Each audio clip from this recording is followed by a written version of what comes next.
Halo semuanya, Assalamualaikum warahmatullahi wabarakatuh. Di sini saya Zahra Nur Aziza, NIM saya 191031109, saya dari kelas SI 03D.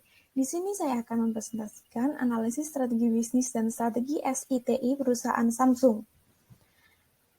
Selanjutnya, konten yang akan saya sampaikan di video ini, yang pertama yaitu ada baseline perusahaan, yang kedua ada komponen perusahaan, dan yang ketiga ada strategi bisnis, dan yang keempat adalah strategi TISI, dan yang kelima adalah analisis.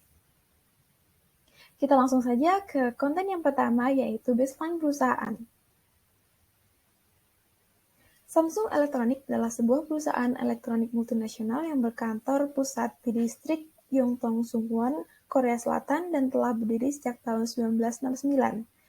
Samsung merupakan produsen besar komponen elektronik seperti baterai ion lithium, semikonduktor, sensor citra, modul kamera, dan layar untuk klien seperti Apple, Sony, HTC, dan Nokia. Seiring dengan perkembangan zaman teknologi, Samsung juga memproduksi ponsel, smartphone, dan peralatan elektronik lainnya. Dan ke konten yang selanjutnya yaitu komponen perusahaan. Komponen perusahaan ini terdiri dari visi misi perusahaan, nilai-nilai inti dari perusahaan, dan analisis SWOT dari perusahaan ini. Yang pertama, komponen visi dari Samsung. Samsung memiliki visi yaitu Inspire the World, Create the Future. Samsung berkomitmen untuk mematuhi hukum dan peraturan setempat serta menerapkan kode etik global yang ketat kepada semua karyawan, dengan tujuan untuk menjadi salah satu perusahaan paling etis di dunia. Samsung terus melatih karyawannya dan mengoperasikan sistem pemantauan sekaligus mempraktikkan manajemen perusahaan yang adil dan transparan. Yang selanjutnya adalah komponen misi dari Samsung. Yang pertama, mendukung karyawan untuk menjadi yang terbaik dengan memperluas pengembangan sumber daya manusia dan keunggulan teknik dengan prinsip manajemen. Dan yang kedua, meningkatkan efek sinergi seluruh sistem manajemen melalui sumber daya manusia dan teknologi. Dan misi yang kedua yaitu memiliki tujuan menciptakan produk dan layanan terbaik sehingga dapat memuaskan bagi pelanggan dan dapat mempertahankan posisi terbaik di dunia di bidang bisnis yang sama, yaitu bidang elektronik dan teknologi industri. Dan yang ketiga yaitu memiliki kontribusi bagi masyarakat. Komponen selanjutnya yaitu nilai-nilai inti Samsung. Di sini saya akan menyampaikan 5 nilai inti Samsung. Yang pertama yaitu karyawan. Singkatnya, perusahaan adalah karyawannya. Samsung berkomitmen memberikan banyak kesempatan kepada karyawan untuk mencapai potensi penuh mereka. Yang kedua adalah keunggulan. Segala sesuatu yang kami lakukan di Samsung didorong oleh hasrat yang tak tergoda terhadap keunggulan dan komitmen tegas kami untuk mengembangkan produk dan layanan terbaik bagi pasar. Nilai inti yang ketiga yaitu perubahan. Seperti yang telah kami lakukan sejak awal, kami berfokus pada masa depan, mengantisipasi kebutuhan dan tuntutan masyarakat sehingga perusahaan kami akan meraih sukses dalam jangka panjang. Nilai yang selanjutnya yaitu integritas.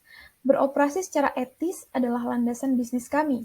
Semua yang kami lakukan dipandu kompas moral yang memastikan keadilan, hormat pada segenap pemangku kepentingan, dan transparansi penuh. Dan nilai yang terakhir yaitu kesejahteraan bersama. Samsung berkomitmen untuk menjadi perusahaan yang memiliki tanggung jawab sosial dan lingkungan bagi masyarakat di seluruh dunia. Konten selanjutnya yaitu analisis SWOT mengenai perusahaan Samsung sendiri. Yang pertama ada strength, weakness, opportunities, and threat. Yang pertama yang akan dibahas di sini adalah strength. Yang pertama, kelebihan yang dimiliki oleh Samsung yaitu memiliki reputasi brand yang tinggi.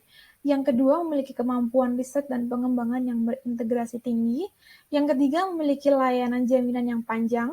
Yang keempat, memiliki pelanggan yang loyal. Yang kelima, memiliki reputasi yang baik.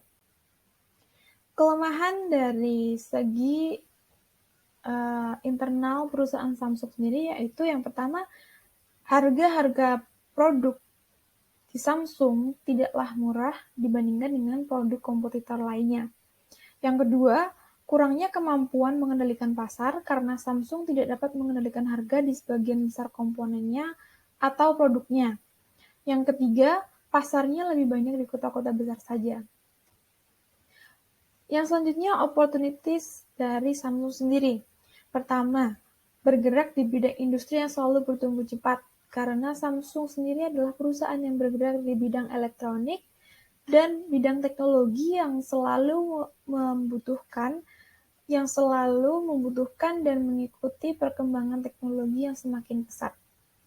Yang kedua adalah pasar di Indonesia sangat besar dan masyarakatnya pun cenderung konsumtif, terutama untuk di bidang-bidang elektronik maupun bidang teknologi. Yang ketiga, perilaku konsumen dan minat konsumen akan barang-barang elektronik semakin tinggi. Yang kelima, globalisasi semakin meningkatkan jumlah dan besar pasar di bidang teknologi industri sendiri. Yang terakhir, analisis SWOT yang terakhir yaitu threats. Yang pertama, persaingan di bidang industri elektronik semakin ketat dan keras. Yang kedua, rasio keuntungan mengalami penurunan yang sangat cepat karena penurunan harga satuan juga sangat cepat. Hal ini dikarenakan perusahaan kompetitor selalu mengeluarkan produk-produk yang lebih murah dengan spek yang sama, sehingga otomatis akan menurunkan permintaan dari produk itu sendiri. Yang ketiga adalah kecepatan inovasi produk cukup pesat, dan yang terakhir adalah beberapa komponen kunci untuk pembuatan produk selalu mengalami permasalahan dengan jumlah pasokan. Ya. Konten selanjutnya yaitu strategi bisnis dari perusahaan Samsung. Yang pertama, memberikan pelayanan yang baik kepada pelanggan dan konsumen. Yang kedua, membangun kepercayaan dan dengan berbagai pemangku kepentingan termasuk pelanggan, pemegang saham, karyawan, mitra bisnis, dan masyarakat setempat. Yang ketiga, memberikan produk dengan kualitas dan teknologi terbaik. Yang keempat, mengelola karyawan dengan baik dan mampu mengembangkan karyawan sehingga memiliki karyawan yang unggul. Yang kelima, menguasai pasar baik di kalangan menengah maupun kalangan atas, dan Samsung saat ini mencoba untuk meraih pasar di kalangan bawah. Dan selanjutnya adalah strategi TI atau SI yang ada di perusahaan Samsung. Yang pertama, melakukan inovasi produk untuk mengikuti perkembangan teknologi yang ada, memberikan pelatihan dalam mengoperasikan sistem pemantauan, sekaligus mempraktikkan manajemen perusahaan yang adil dan transparan. Yang ketiga, pelayanan diberikan sesuai dengan teknologi terbaru. Yang keempat, melakukan pemasaran dengan menggunakan berbagai platform digital. Yang kelima, melakukan penjualan produk yang didukung baik melalui platform online maupun platform offline. Ya, konten selanjutnya yaitu analisis strategis bisnis maupun strategis TI atau TSI. Yang pertama,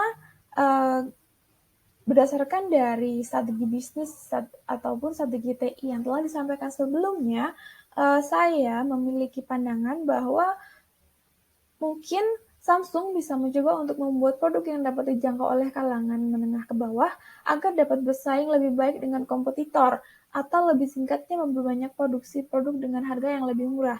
Karena sekarang ini banyak produk kompetitor lainnya yang dia menyediakan produk dengan spesifikasi barang yang sama, tetapi memiliki harga produk yang jauh lebih murah dibandingkan dari produk-produk Samsung. Dan yang kedua, analisis strategi bisnis menurut saya yang dapat digunakan oleh Samsung yaitu menggunakan strategi pemasaran yang dapat menginformasikan lebih banyak orang mengenai keuntungan dari produk perusahaan Samsung itu sendiri, serta menyediakan platform untuk menerima feedback dari pengguna, sehingga dari pelanggan-pelanggan yang tadi memilih untuk menggunakan produk dari kompetitor lain menjadi lebih yakin dan lebih termotivasi untuk menggunakan produk-produk dari Samsung karena yakin bahwa produk Samsung memiliki kualitas yang lebih baik dan juga memiliki keuntungan yang lebih banyak daripada produk dari perusahaan kompetitor. Analisis yang ketiga yaitu perusahaan dapat memanfaatkan konsep corporate social responsibility agar dapat menciptakan reputasi yang baik. Dengan corporate social responsibility, Samsung dapat mengadakan event-event atau kegiatan yang dapat untuk mendukung menciptakan reputasi yang baik agar perusahaan Samsung memiliki citra yang baik di para calon-calon pengguna atau calon-calon konsumen. Sehingga Samsung akan dikenal tidak hanya sebagai perusahaan elektronik saja, tetapi perusahaan yang mampu memberikan dampak yang baik. Ini sangat baik untuk pengaruh penjualan produk karena banyak orang yang memilih untuk membeli suatu produk dari perusahaan yang memiliki citra yang baik daripada memiliki perusahaan yang memiliki citra yang buruk. Nah, sekian analisis strategi bisnis maupun strategi TI atau SI yang dapat saya sampaikan. Sekian presentasi dari saya. Dan ini merupakan referensi yang saya gunakan dalam presentasi ini. Mohon maaf apabila terdapat banyak kesalahan. Terima kasih atas perhatiannya. Wassalamualaikum warahmatullahi wabarakatuh.